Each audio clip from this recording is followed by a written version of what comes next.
to the people, not government. And Mr. Massey's amendment shows how this legislation has turned the Constitution and the Bill of Rights on its head. It takes powers reserved to the people, and it deprives the people of those powers and rights, and then it reserves explicitly the very same rights for government. Not for the military, but for like the deputy commissar of pencil erasers at the Department of Education.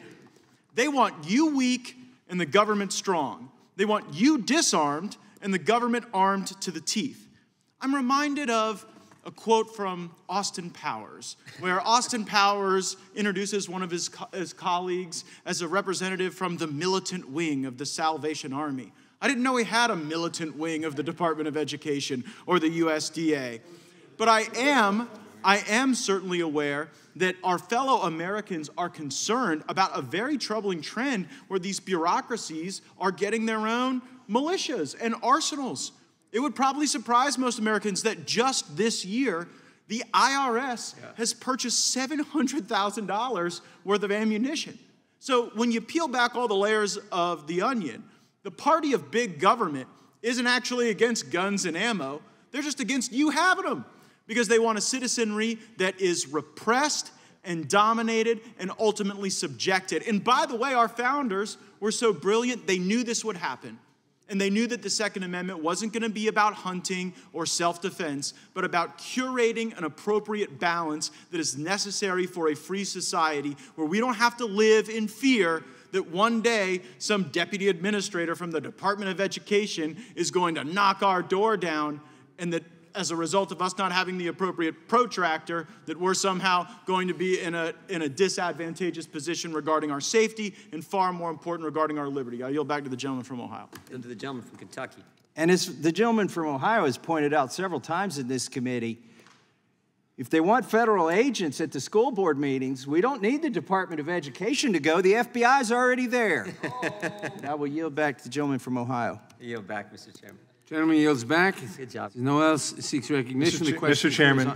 Chairman, it's Deutch. Move to strike the last word. Gentleman is recognized. I just think it's really important that that someone points out that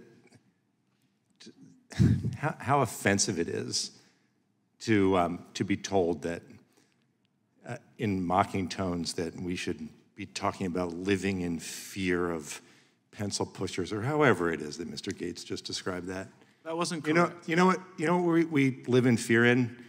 In America today, kids live in fear of going to school. You know why they live in fear of going to school? Because murderers with AR-15s can come in and gun them down. You know how I know that? Because it happens all the time. You know who else lives in fear? Real fear in America? People who go to concerts and churches and synagogues, people who go out to dinner, people who walk down the street, people who go to a parade on the 4th of July, the day on which we celebrate our independence. And I think also it's a good time just to recall again, and I don't know that we've done this today, but when we talk about the Declaration of Independence, of course, so important on the 4th of July.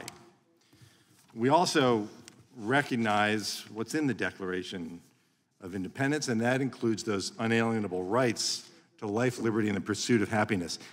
I don't know anyone's pointed out today that unalienable, just as I think it's important to be clear, unalienable means unable to be taken away from or given away by the possessor. Unable to be taken away. The right to life, liberty, and the pursuit of happiness is an unalienable right that no one should take away. If we have any obligation as the United States Congress, it is to work to ensure that those unalienable rights are not taken away, as they have been time and time and time again by mass shooters with assault weapons, which is why we're here today. I just thought it was worth pointing that out. That's what people legitimately live in fear of all across our country every day of the year. I yield back. Gentleman yields back. For what purpose does Mr. Gaetz seek recognition? Move to strike last word. Gentleman is recognized. So if people are in fear of their unalienable rights being taken away, we ought to encourage the restoration and vindication of those rights. If people are in fear in our churches and in synagogues, then this Congress should have the responsibility to abolish gun-free zones that make our schools soft targets. We should allow for sentinel programs like we have in the state of Florida, where I think 48 of our 67 counties have adopted measures to allow highly trained individuals to carry firearms into schools. And in fact, my colleague from Florida, from Broward County, his own county, has entered that very program. So the answer there wasn't taking guns away from law-abiding citizens. It was highlighting the opportunity to have a good guy with a gun in a position to be able to have fast response. I have a few other points to make, and then I'd be glad to. Also, I don't know that the argument that Mr. Deutch makes is responsive to the Massey Amendment.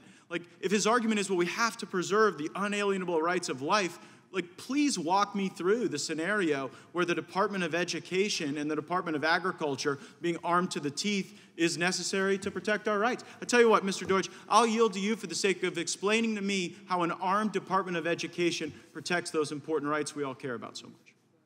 Well, I appreciate your yielding time. The time that I asked for you to yield is for you to answer the question of whether the people who died in Parkland died because of a gun-free zone, whether the people who went to the parade in Highland Park on the 4th of July died because of a gun-free zone, whether the people who went to Pulse, the people who went to a concert in Las Vegas, was it the gun-free zone that killed them, or was it the assault weapon? Your own school board believes that getting rid of that entity as a gun-free zone and allowing people that have guns to have there would be helpful. You can't answer no, that is the answer. And by the way, it's not the answer I arrived at. It's the answer that in deep blue, Broward County, your own school board arose at. So you all get to Washington and you have this fervor to take people's guns away, but the reality is even in your own community, your arguments are being rejected. And you have no answer for the Massey Amendment, which would in turn, how about you claim time when it's on your side? But the Massey Amendment says we don't want the Department of Education to be able to have more arms than the people of our country.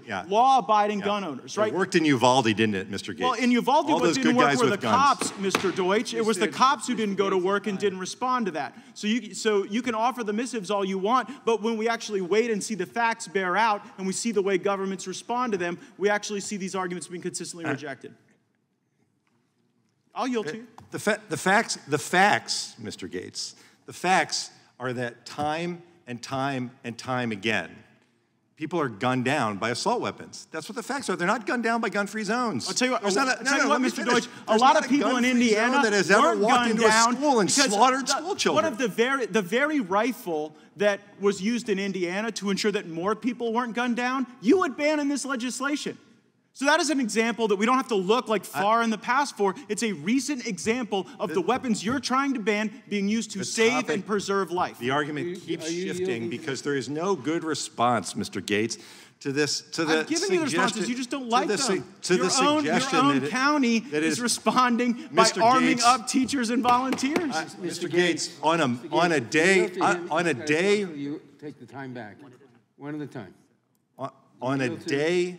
I'll yield to Mr. Deutch.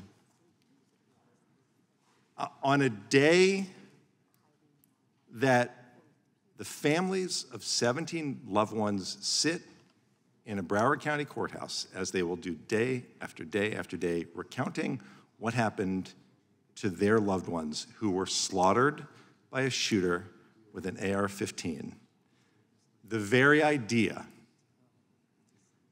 that you are suggesting that Broward County has somehow concluded that it was not the man who is on trial for using that AR-15 to gun them down who is responsible, but it is I'll reclaim my time because no one's making that argument, Mr. Deutch. The argument isn't who's responsible. Of course the shooter is responsible. By the way, you're trying to make law-abiding gun owners responsible. You're trying to make the gun itself responsible. So we can all agree that the shooter is responsible in this case. The question is, what is the path forward? I would suggest the path forward is not the Cicilline bill that would make the gun that was used in Indiana to stop the killer and to save lives illegal, but the path forward may be what your own school board members have adopted, which is allowing more guns in the hands of responsible people to save lives. My school board members, Mr. Gaetz, did not vote to put AR-15s in their schools. They voted for the Sentinel program. Don't suggest it. You're wrong. It is wrong for you to suggest. And that's why it's the law there now. And on this day in particular, The time of the gentleman has expired. Mr. Chairman. just trying to save lives. Mr. Chairman. What purpose does the gentleman